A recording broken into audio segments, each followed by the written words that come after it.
Hai dan Assalamualaikum murid-murid. Kenal tak cikgu? Sebelum tu cikgu kenalkan diri cikgu sikit. Nama cikgu, Cikgu Ros Ain Jannah dari SK Bukit Tampoi. So hari ni cikgu nak ajak murid-murid untuk meneroka konsep penting dalam sains, iaitu tenaga. Okay, kita akan fokus pada standard kandungan 7.1 sumber dan bentuk tenaga. Jom kita fikir sekejap. Apa yang terlintas di fikiran anda apabila kita menyebut tentang tenaga?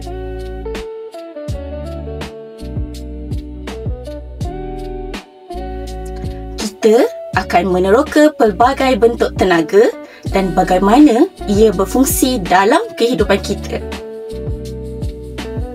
Sebenarnya, terdapat pelbagai bentuk tenaga yang mungkin sudah anda temui dalam kehidupan seharian, tapi anda mungkin tak menyedarinya. Mari kita bersiap sedia untuk menyelami pengetahuan baru ini. Cuba murid-murid perhatikan video ini dengan teliti. Tugas anda adalah untuk mengenali sumber-sumber tenaga yang anda ketahui dari video tersebut. Apa yang kita boleh kenal pasti?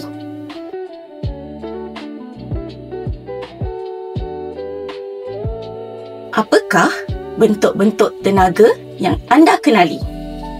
Fikirkan tentang bagaimana setiap bentuk tenaga ini mempengaruhi kehidupan kita.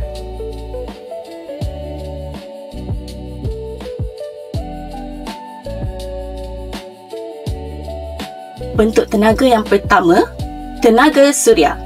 Tenaga suria ni adalah satu bentuk tenaga yang hebat. Sebab apa? Tenaga suria ini diperoleh terus daripada matahari. Ia merupakan sumber tenaga yang boleh dibaharui dan tak akan habis. Contohnya, panel suria. Panel suria ni dia boleh menangkap cahaya matahari dan menukarkannya menjadi tenaga elektrik. Hebat kan? Sekarang kita boleh nampak panel suria ni banyak dipasang di atas bumbung rumah dan bangunan. Sekarang kita beralih kepada tenaga haba. Tenaga haba adalah tenaga yang tersimpan dalam objek yang mempunyai kepanasan. Okay, bayangkan objek seperti air mendidih ataupun permukaan jalan pada hari yang panas. Kedua-duanya menyimpan tenaga haba. Seterusnya, tenaga cahaya. Tenaga cahaya ni tenaga yang dihasilkan oleh objek yang memancarkan cahaya. Tanpa tenaga cahaya, dunia kita akan menjadi gelap dan kebanyakan kehidupan tak dapat bertahan. Mari kita lihat contoh tenaga cahaya yang biasa kita temui. Apa lagi? Lampu kereta. Lampu kereta berfungsi untuk menerangi jalan dan meningkatkan keselamatan semasa memandu pada waktu malam atau dalam keadaan cuaca buruk. Seterusnya, kita nak bincangkan pula tentang tenaga bunyi. Tenaga bunyi terhasil apabila objek bergetar. Pernahkah anda terfikir bagaimana bunyi disalurkan ke telinga kita? Bayangkan ketika anda memetik gitar. Tali mula bergetar dan inilah yang menghasilkan bunyi yang kita dengar. Getaran ini memindahkan tenaga kepada udara di sekeliling, menghasilkan gelombang bunyi yang sampai ke telinga kita. Tenaga elektrik pula. Hampir semua peralatan di sekeliling kita memerlukan tenaga elektrik untuk berfungsi. Dari lampu yang menerangi malam kita sehingga ke peranti elektronik yang memudahkan kehidupan seharian. Litar elektrik contohnya amat penting kerana ia membolehkan arus elektrik mengalir dalam litar. Dengan litar elektrik lengkap, kita dapat guna tenaga elektrik dalam kehidupan seharian. Tenaga kimia juga penting kerana ia tersimpan dalam bahan-bahan seperti makanan, bahan api fosil, biojisim dan juga bateri. Petrol contohnya ialah bahan api yang biasa digunakan untuk menggerakkan banyak kenderaan.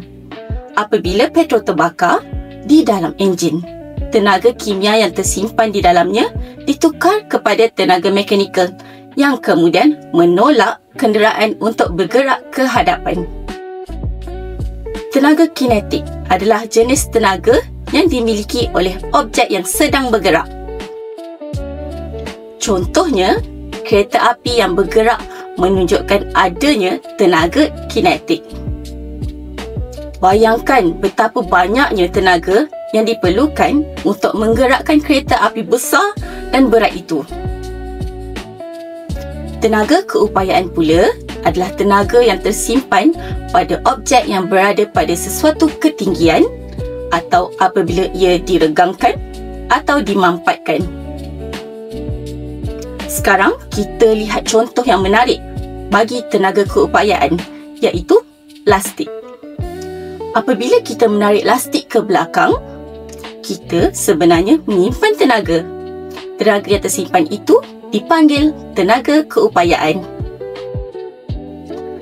Tenaga nuklear. Tenaga nuklear adalah tenaga yang terkandung dalam bahan nuklear seperti uranium. Ia adalah salah satu sumber tenaga yang sangat berkuasa.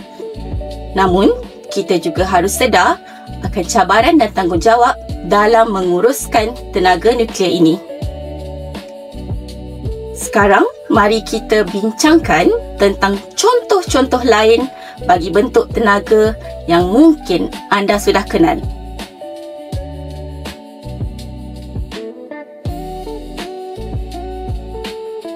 Baiklah, kesimpulannya, kita dikelilingi oleh pelbagai bentuk tenaga dan setiap satu daripadanya memainkan peranan penting dalam kehidupan seharian kita.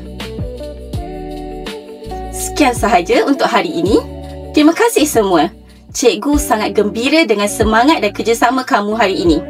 Ingat, setiap usaha kecil kamu membawa kejayaan besar. Teruskan menjadi anak-anak yang hebat.